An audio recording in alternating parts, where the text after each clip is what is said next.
soyez richement bénis dans le nom suprême de Jésus-Christ de Nazareth.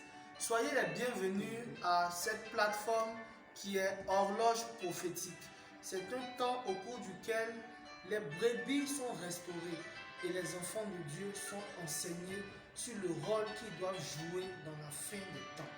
Et le Seigneur nous fait la grâce de recevoir un patriarche, un aîné, un dévancier dans le ministère, dans la foi, un modèle qui à chaque instant a des messages très importants pour l'Église de Jésus-Christ dans tout son ensemble.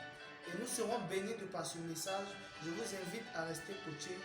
Shalom, homme de Dieu. Shalom, ministre de Jésus-Christ. Soyez encore une fois la bienvenue parmi nous. Amen. Nous sommes très bénis de vous avoir et nous voulons savoir en premier qu'est-ce qu'on doit entendre par horloge prophétique. Ok, soyez bénis, shalom aux internautes. Que la paix et la grâce de Dieu soient sur vous. Voilà, on va lire l'Écriture. Voilà, parce qu'on doit définir les choses sans le vocabulaire de Dieu. Donc, lisons ensemble Apocalypse chapitre 1, à partir du verset 1. Il est écrit révélation de Jésus-Christ que Dieu lui a donné pour montrer à ses serviteurs les choses qui doivent arriver bientôt et qu'il a fait connaître par l'envoi de son ange à son serviteur Jean, lequel a attesté la parole de Dieu et le témoignage de Jésus-Christ, tout ce qu'il a vu.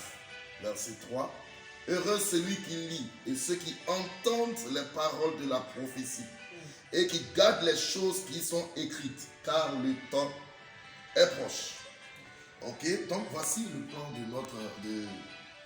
de la révélation du livre d'Apocalypse. Jésus était mort, glorifié au ciel, et quelque temps après, il est venu se révéler à son serviteur Jean, Jean, un des apôtres. Et quand il se révèle, voici comment le livre est introduit. On dit révélation de Jésus-Christ. Non, c'est la révélation de Jésus-Christ que Dieu lui a donné. Le mystère, c'est quoi? Dieu donne à Jésus-Christ la révélation de Jésus-Christ. Ça veut dire que Jésus est le message de Jésus. Et Dieu lui montre quoi? Jésus montre à ses serviteurs non seulement sa révélation, et dans sa révélation, il y a des choses qui doivent arriver bientôt. Donc Dieu veut que son église soit informée sur les choses qui doivent arriver, que la Bible appelle la prophétie. Donc quel est le plan? Dieu donne à Jésus-Christ, Jésus-Christ donne à son ange donne à Jean, et Jean doit l'envoyer vers les serviteurs pour que les églises soient informées. Donc c'est le projet de Dieu que l'église connaisse l'avenir. L'église sache ce qui arrive. Vous savez que toute l'espérance de l'église se trouve à un seul événement, le retour de son époux, le retour de son Machia, le retour de son Messie. Et la marche a commencé depuis la Pentecôte et l'espérance est dans le cœur de tous les croyants. Et donc Dieu ne veut pas qu'on soit ignorant des heures de son retour. Donc qu'est-ce que Dieu a fait pour aider l'église? Dieu a mis dans le temps des panneaux prophétiques. Des panneaux prophétiques pour nous donner de connaître la distance à laquelle nous sommes par rapport à son arrivée. Comprenez? Parce que nous parlons des derniers temps, mais vous voyez que le temps est au pluriel. Donc il y a plusieurs saisons dans les derniers temps. Donc les derniers temps. Donc le temps est au pluriel. Voilà. Et les derniers temps. Donc il y a des saisons dedans. Donc il y a des saisons qui étaient un peu éloignées. Mais nous devons retrouver dans la tranche de la saison à laquelle nous appartenons.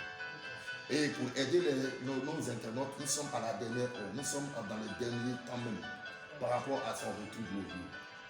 Voilà ce que nous pouvons dire. Ok, merci homme de Dieu. Dans un premier temps, vous avez expliqué de manière vaste l'importance pour l'Église d'être renseignée et d'être enseignée sur les derniers temps. Mais nous devons savoir par horloge. On sait que l'horloge est tournante, l'horloge est mobile. Est-ce que cela signifie que il y a à chaque temps, il y a une attitude à avoir, il y a une attitude que l'Église doit tenir, doit manifester pour pouvoir reculer ou pour pouvoir contre-attaquer les œuvres des forces de ténèbres. Ok. Nous prêchons les derniers temps pour démystifier Satan et ses mystères. Nous prêchons les derniers temps pour garder la lampe des chrétiens allumée. Je donne un exemple sur ce que je suis en train de dire. Tout à l'heure, si tu veux sortir de ta maison, et qu'il pleut, ça va influencer tes vêtements, la couleur des vêtements que tu as choisis, Tout l'arsenal qui va t'accompagner, tu vas vouloir prendre un parapluie, tu ne vas pas vouloir porter la Bible pour te salir, tu vas faire attention à beaucoup de détails, n'est-ce pas? Si tu as un rendez-vous important dehors. Vous savez, les derniers temps sont, comme je l'ai dit tout à l'heure, sont répartis en saisons. Dans l'année, dans une année normale, il y a 4 saisons. Il y a le printemps, il y a l'été, il y a l'automne, il y a l'hiver. Quand l'hiver arrive, il y a certains vêtements requis pour affronter le temps. Sinon, tu t'exposes à la mort. Donc, quand nous situons les temps, que les chrétiens sont informés sur le temps, ils savent quelle attitude avoir par rapport à ce temps-là. Ils savent rester concentrés sur l'essentiel. Ils connaissent les ruses de l'enfer pour les entraîner dans le temps en cours. Et c'est pourquoi nous prêchons les derniers temps. Nous prêchons les derniers temps. Tout à l'heure, je parlais des poteaux de signalisation. Considérons la distance Yamoussoukro Abidjan, pour ceux qui sont en Côte d'Ivoire. Quand nous Yamoussoukro venir sur Abidjan, après tout, nous voyons des pancartes, nous nous disons à quelle distance nous sommes d'Abidjan. Abidjan est l'arrivée, Abidjan est le lieu de destination. Donc quand nous parcourons les voies, nous voyons qu'on nous dit 200 km d'Abidjan, 180 km d'Abidjan, 30 km d'Abidjan. Donc les poteaux là, c'est pour nous indiquer à quelle distance nous sommes de la destination. Donc Dieu a mis aussi dans le temps des poteaux prophétiques. Dieu a mis des signes qu'on appelle les signes pour nous signaler à quelle heure nous sommes de l'arrivée. Et quand nous regardons les signes, nous pouvons savoir où nous sommes par rapport à notre cheminant vis-à-vis du retour de notre Seigneur. Et nous sommes, pour dire vrai, on est très proche de l'arrivée. C'est pourquoi nous voulons prêcher pour que chacun nettoie sa langue. Chaque chrétien se prépare à ce glorieux événement. Tout 2020 nous enseigne beaucoup de choses. C'est pourquoi nous créons cette plateforme pour partager des révélations prophétiques avec l'église de Jésus-Christ. Nous invitons tout le monde à nous suivre les jeudis soirs.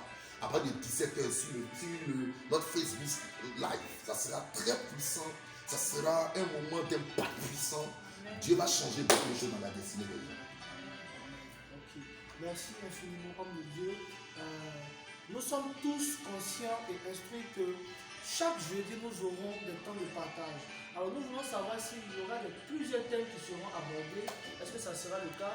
Ok, d'accord. Déjà, si c'est le cas, quel sera le thème? D'accord, ok, on va chuter en disant simplement que chaque jeudi, à partir de 17h00, on va étudier les derniers temps. Vous voyez, c'est un pluriel.